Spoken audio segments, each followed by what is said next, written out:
The hits.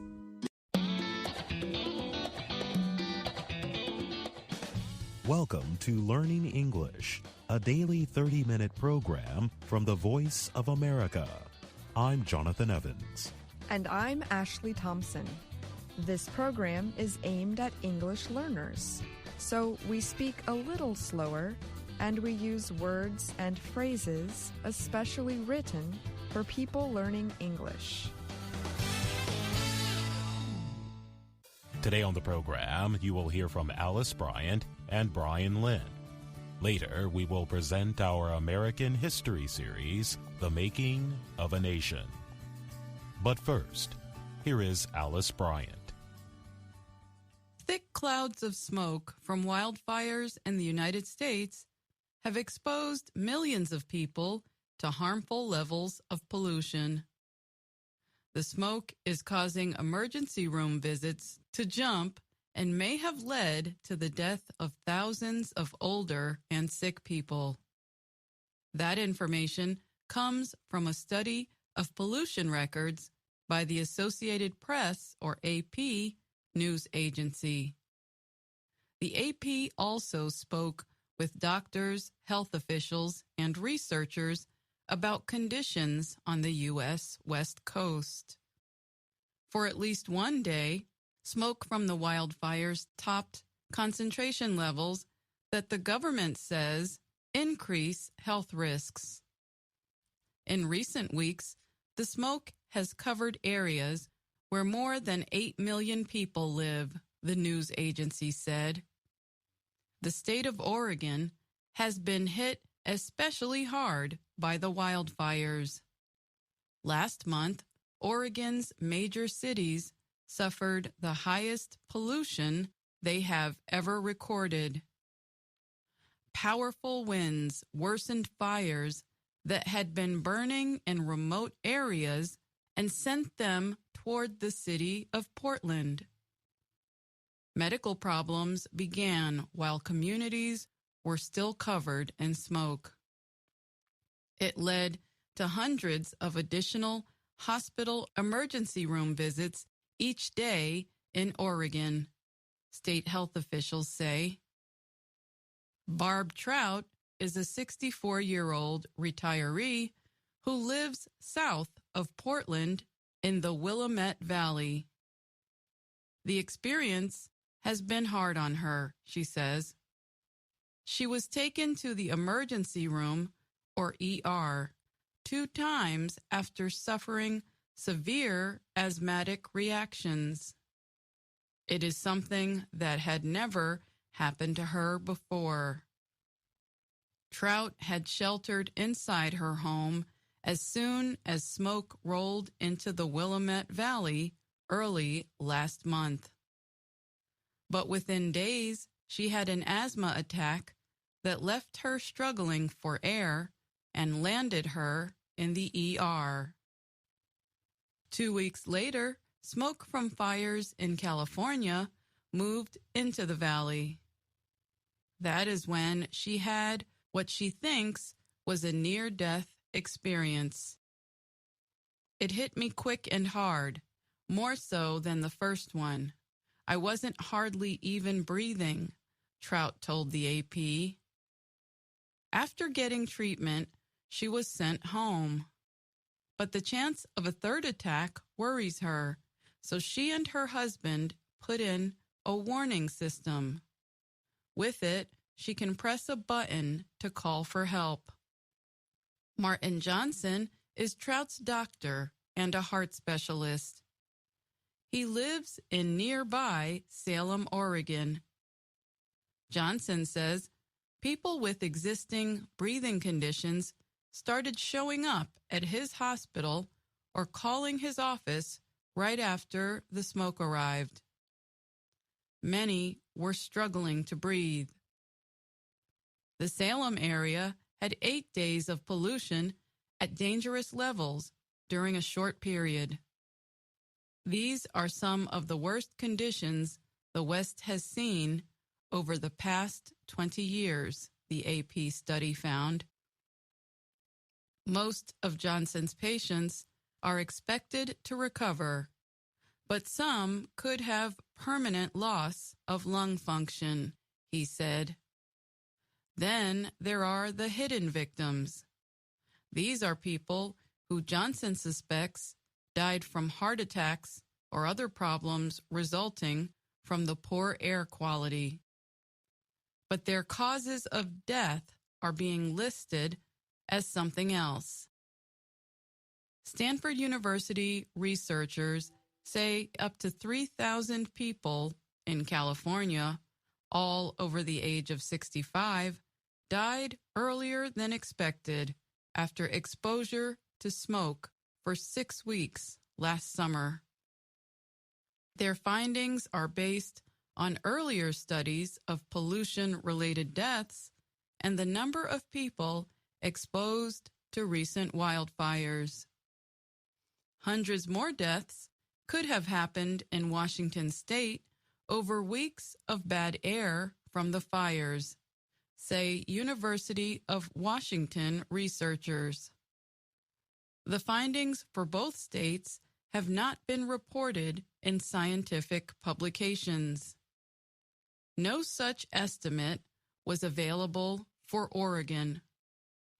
A California heat wave last week led to warnings of extreme fire danger, and electric companies turned off some power lines for safety reasons.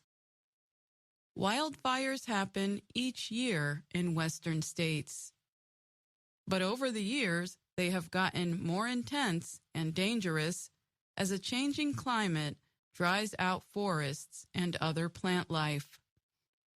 Particles that are too small to see make the smoke a health risk. They can be breathed in and cause breathing problems. On any day, Western fires can make 10 times more particles than other sources, including vehicles and factories, notes Sean Urbanski.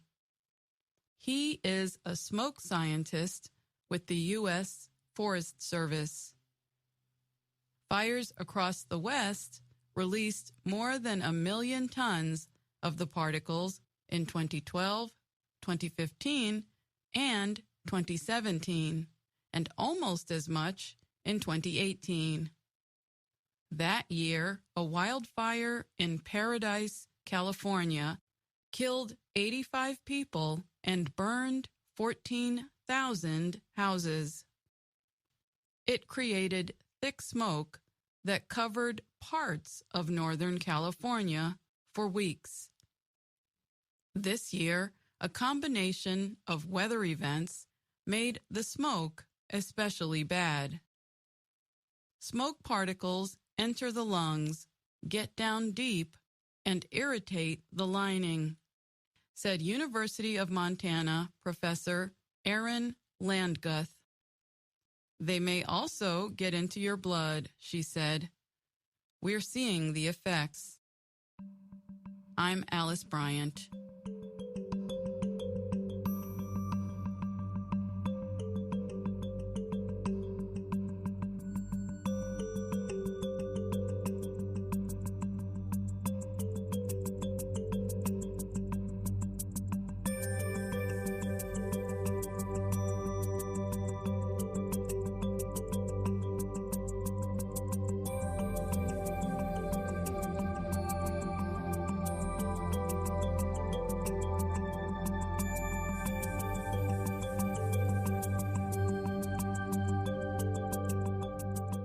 Facebook has developed the first machine learning model that can translate between any two of 100 languages without going into English first.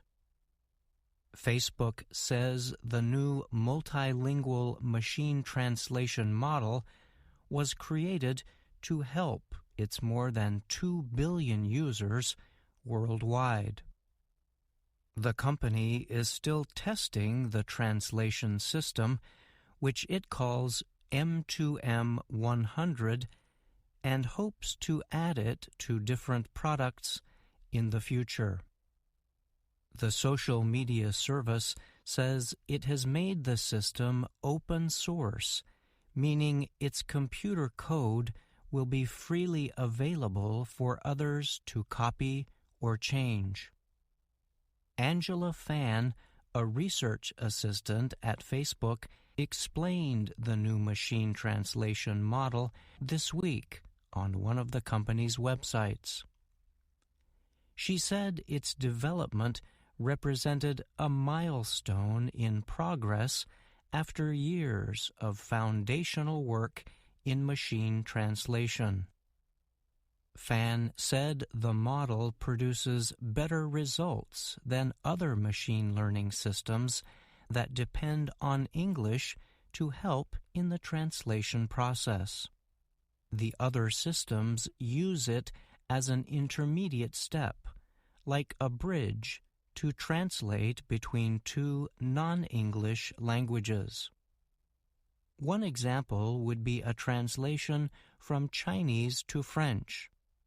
Fan noted that many machine translation models begin by translating from Chinese to English first, and then from English to French.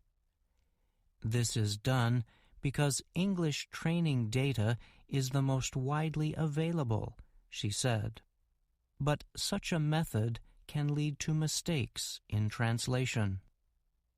Our model directly trains on Chinese to French data to better preserve meaning, Fan said. Facebook said the system outperformed English-centered systems in a widely used system that uses data to measure the quality of machine translations. Facebook says about 2/3 of its users communicate in a language other than English. The company already carries out an average of 20 billion translations every day on Facebook's news feed. But it faces a huge test with many users publishing massive amounts of content in more than 160 languages. The development team trained or directed the new model on a data set of 7.5 billion sentence pairs for 100 languages. In addition, the system was trained on a total of 2,200 language directions. Facebook said this is 10 times the number on the best machine translation models in the past. One difficulty the team faced was trying to develop an effective machine translation system for language combinations that are not widely used. Facebook calls these low-resource languages. The data used to create the new model was collected from content available on the Internet. But there is limited Internet data on low-resource languages. To deal with this problem, Facebook said it used a method called back translation. This method can create synthetic translations to increase the amount of data used to train on low-resource languages. For now, the company says it plans to continue exploring new language research methods while working to improve the new model. No date has been set for launching the translation system on Facebook. But Angela Fan said the new system marks an important step for Facebook, especially for the times we live in. Breaking language barriers through machine language translation is one of the most important ways to bring people together, provide authoritative information on COVID-19, and keep them safe from harmful content, she said. I'm Brian Lynn. To help protect yourself against the new coronavirus, wash your hands for 20 seconds with soap and water before you eat, after using the toilet, and after touching anything many other people touch, like a seat on a public bus. If you cannot wash your hands with soap and water, use an alcohol-based hand sanitizer that contains at least 60% alcohol. Taking these steps can help prevent not only the new coronavirus disease, but also colds, flu, and other viruses. For more information, visit the following websites: the World Health Organization at www.who.int, or the Centers for Disease Control and Prevention at www.cdc.gov.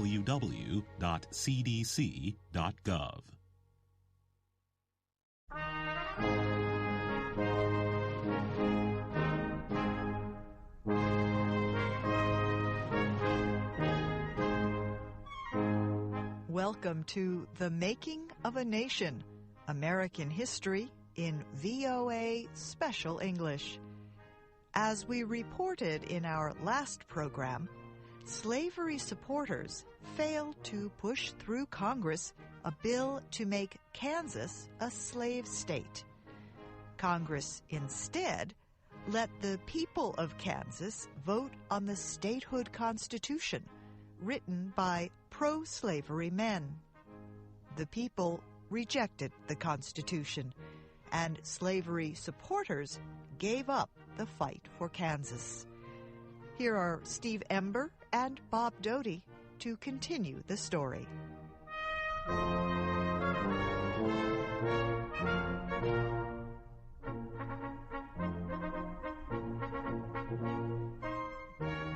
The problem of slavery continued to divide the North and South. Northerners warned that slavery could spread no farther. Southerners threatened to leave the Union unless Southern rights were protected. In the far West, one could forget this bitter dispute. There were no slaves in the West. The land and the weather were not right for the kind of farming that used slaves. The West was growing quickly. Gold had brought thousands of settlers to California 10 years earlier. New discoveries of gold and silver now were leading men to Colorado, Arizona, and Nevada. "Don't go," warned the New York Tribune, "if you have a job or a farm. But if you have neither," it said, "and can get $50, then go to Colorado." There were many men without jobs or farms in the summer of 1858. The country had suffered a serious economic depression the year before, and jobs were difficult to find. Thousands left cities in the east. The first ones to reach Colorado reported that gold was easy to find. They said any man who worked hard could find $5 to $10 worth of gold a day, and sometimes even more.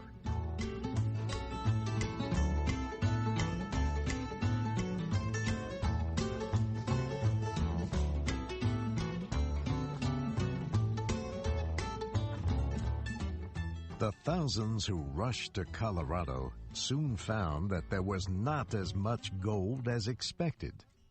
The valuable metal became harder to find.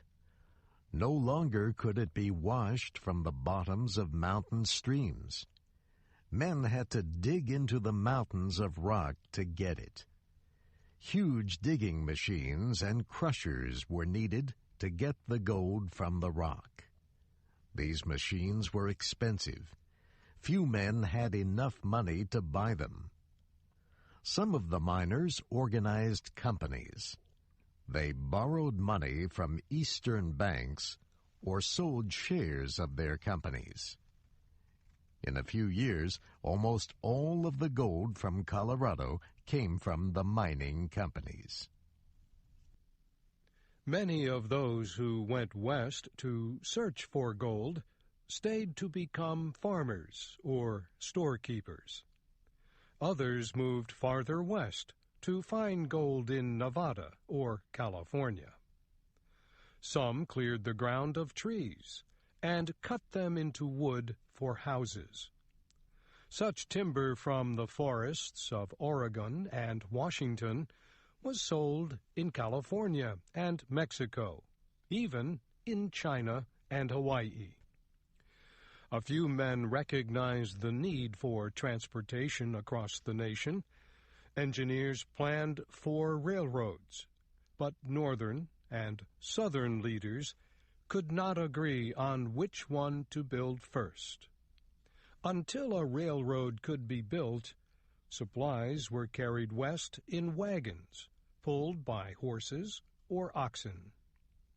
3 men, Russell, Majors, and Waddell, formed a transportation company in 1855 to carry government supplies to soldiers in the West.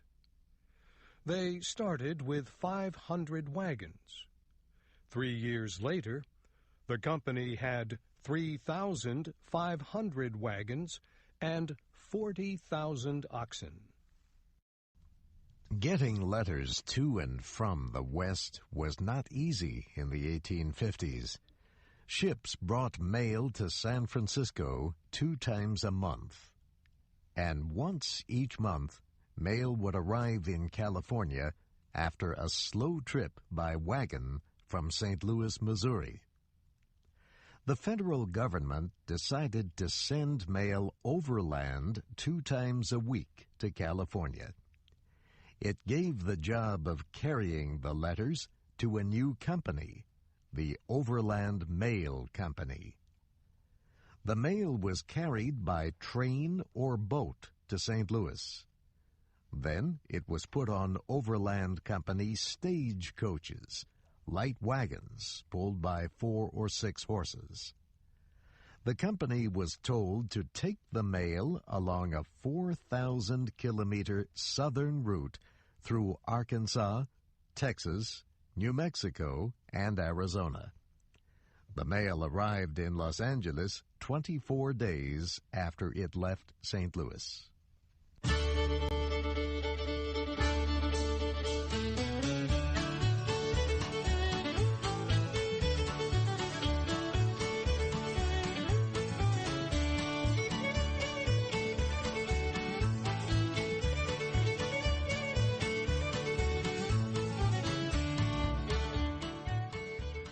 There was a shorter way across the country, but the postal chief was a Southerner, A.V. Brown.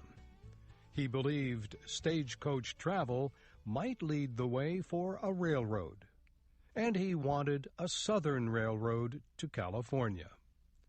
Brown said the southern route was the only one that could be kept open in all seasons.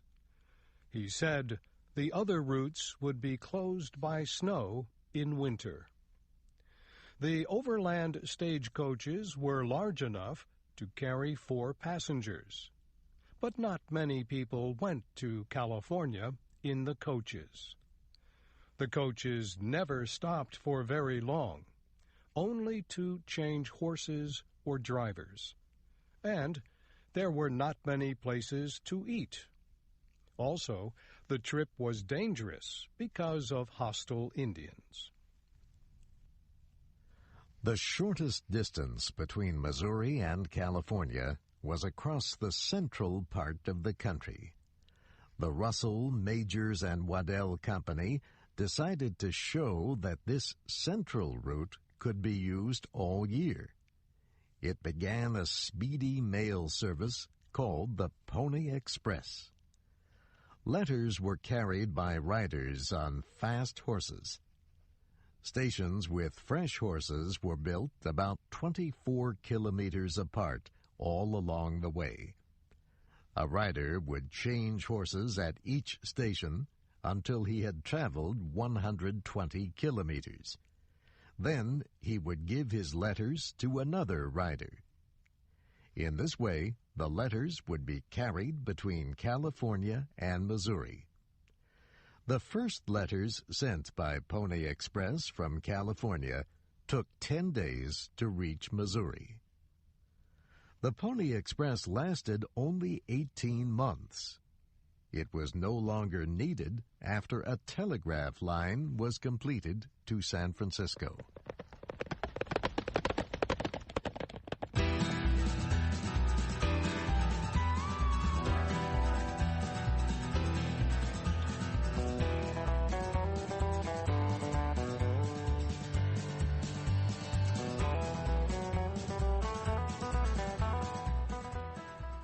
As communications and transportation improved, the government was able to increase its control over the West. But closer ties were not welcomed between the government and a religious group known as the Mormons. The Mormon religion was started by a young New England man named Joseph Smith. In 1823, at the age of 18, Smith claimed that an angel told him of a golden book. He said the book contained God's words to the ancient people of America. Smith said he was able to read the strange writing in this book and put it into English. He called this work the Book of Mormon. He organized a church and made himself its leader. Many people became Mormons. They believed themselves to be a special people chosen by God. Mormons worked hard. They helped each other and shared with those in need. People who did not agree with the beliefs of the Mormons did not like them. Trouble developed between Mormons and other people. Joseph Smith was forced to move his people from New York to Ohio and then to Missouri. The Mormons seemed finally to have found a home in Illinois. They built their own town and called it Nauvoo. They governed themselves and had their own defense force. The Mormons did so well that Nauvoo became the fastest-growing city in Illinois. Then some members of the group split apart because of a new message Smith claimed to have received from God. Smith said God gave permission for Mormons to have more than one wife. This was polygamy, and it was opposed by almost all people. Some of the Mormons who left the church published a newspaper criticizing Smith and the other Mormon leaders. Followers ordered by Smith destroyed the newspaper's publishing equipment. This caused non-Mormons to demonstrate and demand that Smith be punished. Smith was arrested and put in jail in Carthage, Illinois. His brother also was arrested. An angry mob attacked the jail and shot both Smith and his brother to death. The governor of Illinois ordered the Mormons to leave his state. He said only this would prevent further violence. There was no choice. They had to leave. The Mormons had a new leader, Brigham Young. Young decided to take his people west and find a new home for them. He wanted a place where they would be safe, where no one could interfere with their religion. Brigham Young told his people that he had seen their new home in a dream. He said they would search for it in the west, for a wide, beautiful valley. He said he would recognize it when he saw it. And that's our program for today. Listen again tomorrow to learn English through stories from around the world. I'm Jonathan Evans. And I'm Ashley Thompson.